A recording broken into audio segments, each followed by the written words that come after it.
the value that you brought here is inestimable. I wish I could really extend time. I could ask you a lot of questions. I know we could get more out of your experience. Maybe we can organize to do this on another occasion, because this webinar is actually an extension of the Obehi podcast. But what we do in Obehi podcast is that we really take the time to go in detail. How can people connect with you, those who want to learn more about what you do?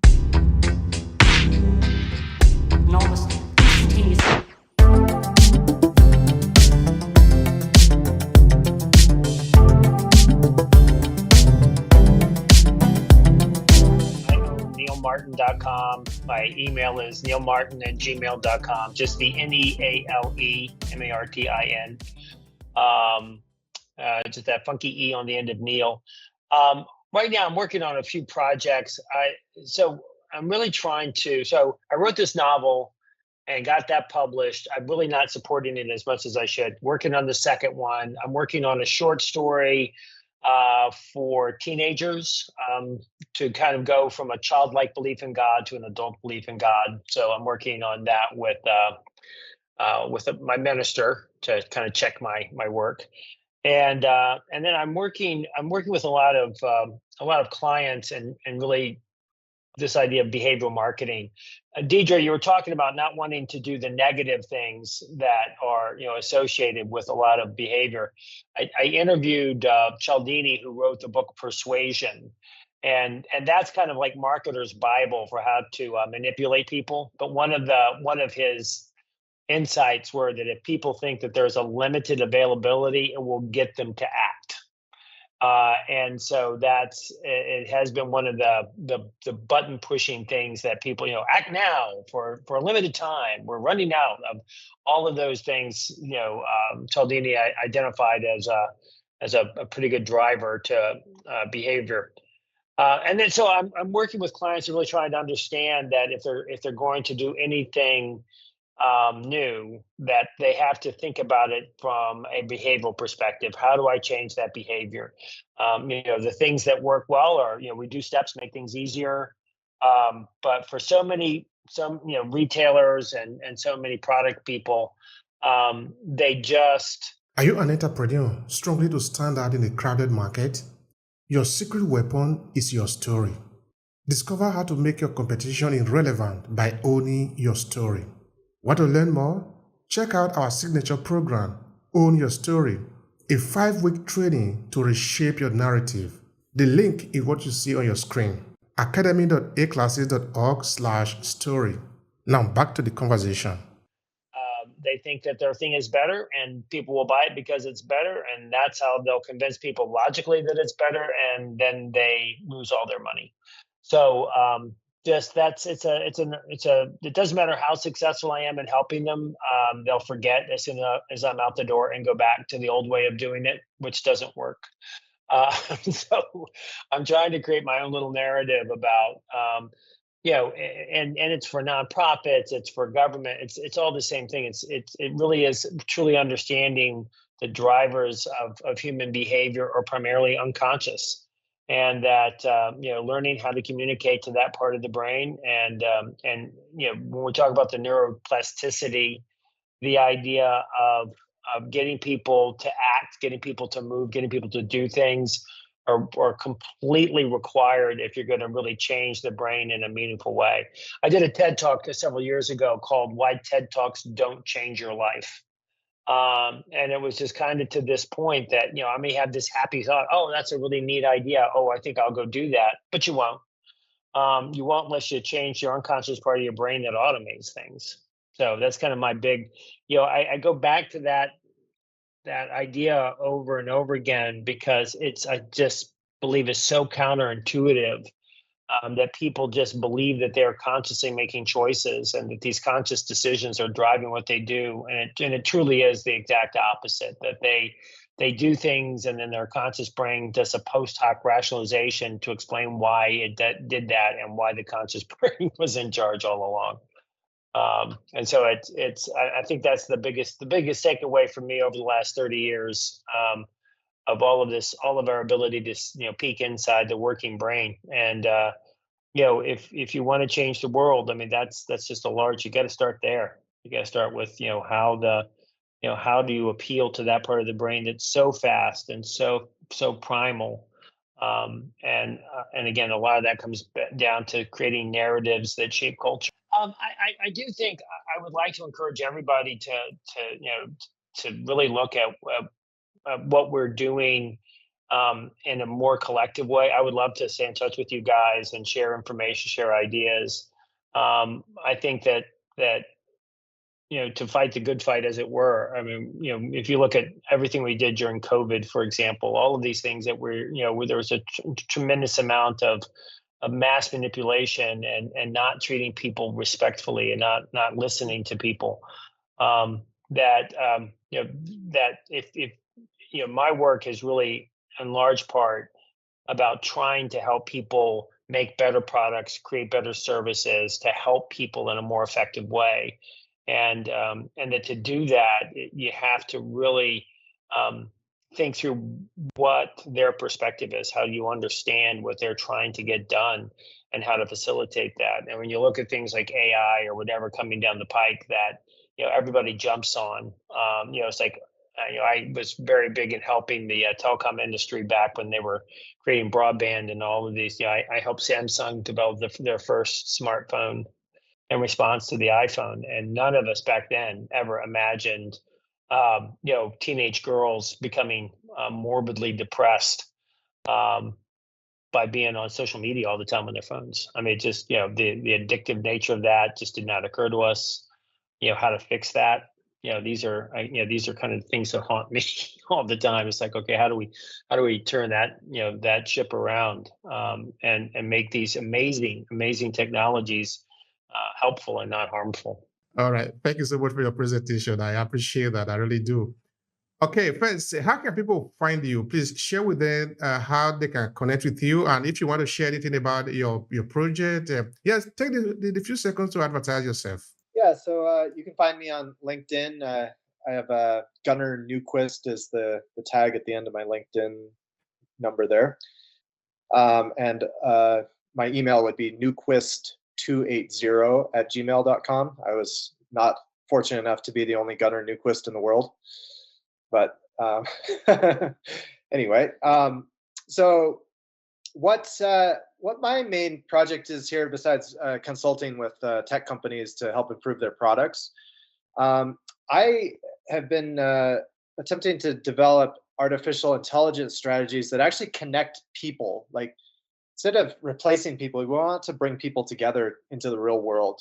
And so if you can make AI companions that can help you go back out and reconnect with real humans, that would be an amazing technology. And instead of being addicted to your phone, can you use your phone and the beings on your phone to find real people to work with? And so my goal is to be able to create lifelike artificial intelligence that actually works to bring people together rather than to isolate them. All right. Thank you so much for that. That is a good cause. That is a good fight.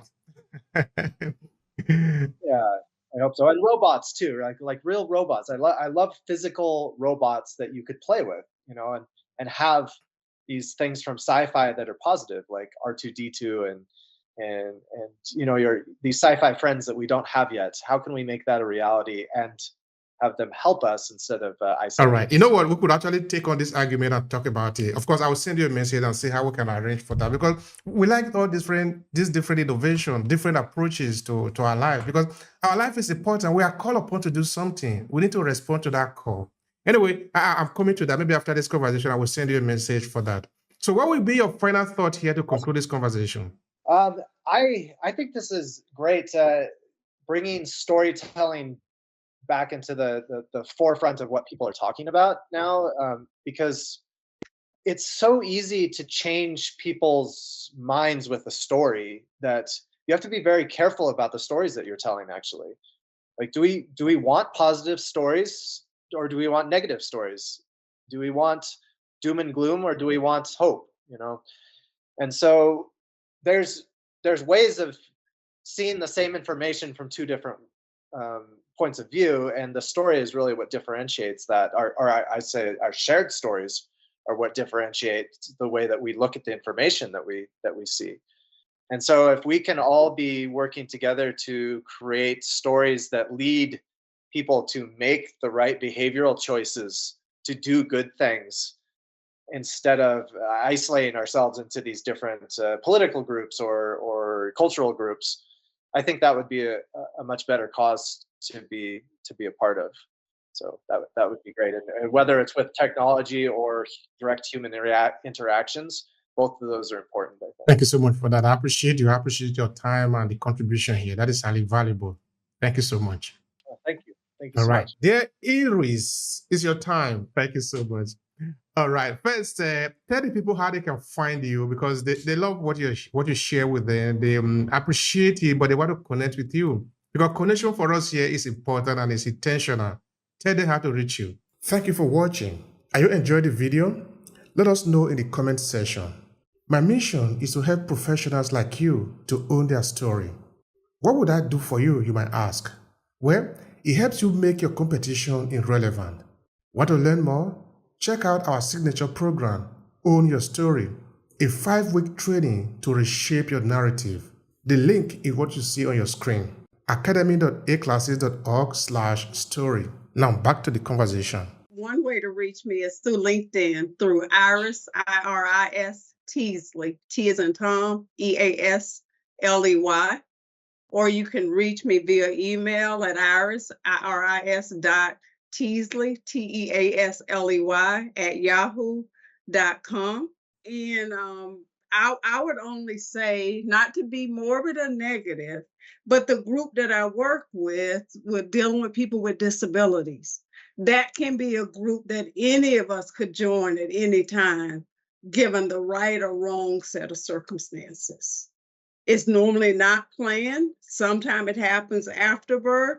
Sometimes it happens before birth. Us, given the right or wrong circumstances, could join and have a disability in our lives. But I want us to refocus how we look at the world and its capability versus disability. I do love the patient scenario that the young lady shared. So that this thing happened, but reframe and what can you do with something that happens in your life?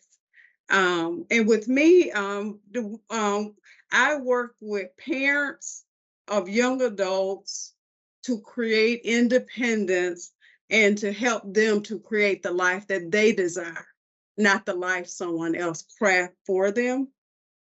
I did say at the beginning I would come up with what did not come to my top of mind, and that second fail was feedback. What can we learn from what has happened in our lives? And then we talked about failure in its lessons and feedback in its lessons as well. And I am working on a project currently is in writing stories, and the anchor is writing a story of a son who has a disability, and then to bring in other stories on how did he impact their lives once he lost his hearing. And I would like to continue the dialogue and the discussion. This was time well spent, and I learned something from each of the speakers and took notes on each of the speakers and looked at things that I could use. And so it's been time well spent. So thank you so much for inviting me. And it has been a blessing being here. Thank you so much for that. I appreciate that. It's an honor. It's an honor for me to have all of you here sharing your incredible value. This is what we're signing for. Unique Classes Media, we're signing for this. In fact, if you go into what we do as an organization, we also propose a solution. Only that the solution that we're proposing is a combined solution, in the sense that when we speak with a person who talk about the challenges that we have, we also ask the person, but what is the solution? So our approach is that with that individual, we co-create a solution that can be useful to the people who have listened, so that it doesn't end with just, with all the gloom and whatever is the problem in the society, but what is our approach to that? Why we are doing that is that we are collectively finding a solution to the problem that we have. Because somebody, I think, said, if you can identify that there is a problem, note that a part of the solution is already inside that problem. All you just need to do is to look around it very well. There is a solution inside. So this is why we are approaching it like that. And I really thank all of you for the incredible value that you have brought to the table today. All right, our dear Deirdre Morrison. Yeah, some really great insights as well from different people. Thank you so much. I appreciate you. I appreciate you, sister. That is a beautiful, beautiful thing. You said you did it like what is it? Is it Malta Guinness? You don't like Guinness? Oh, we love that so much in Nigeria. Oh, no. No, Pass on the Guinness for me, thanks. All right, thank you. People say it's bitter, but anyway, that is why we like it. If it's not bitter, we're not going to drink it anymore. All right, now this is the time. So how can people reach out to you, those who want to get to connect to you? Because that is also very important for us. And please share also with the people if you have anything boiling in the pot. Please go ahead. Absolutely. Thank you. So the easiest way to get in touch with me is on LinkedIn, or to go to my website, which is neurocreative.studio. So that is all one word, neurocreative.studio. So that is that's really where people can find out about the work I do. So my driving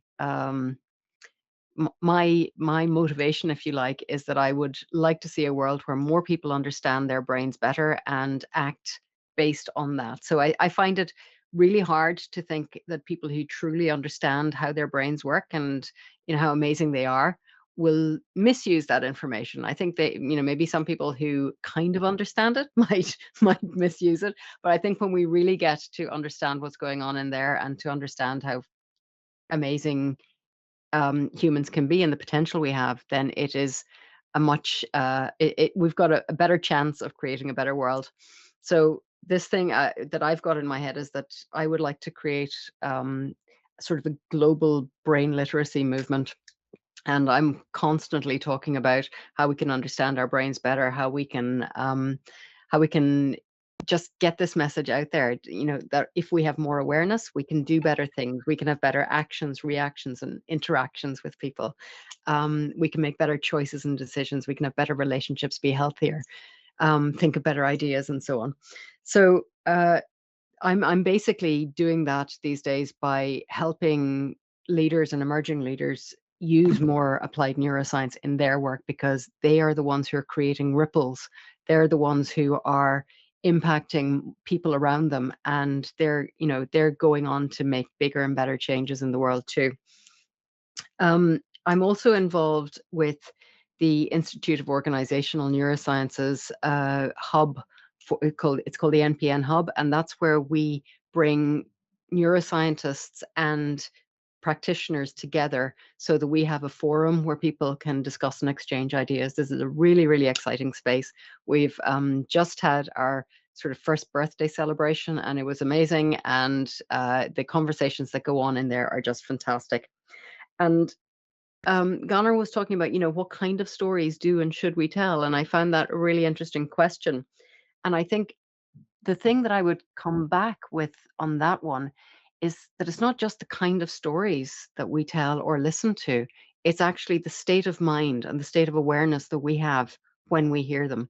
And that will really change the landscape of the stories that we're listening to when we have this ability to regulate our awareness more and better. So that's those are my final and closing thoughts. Thank you.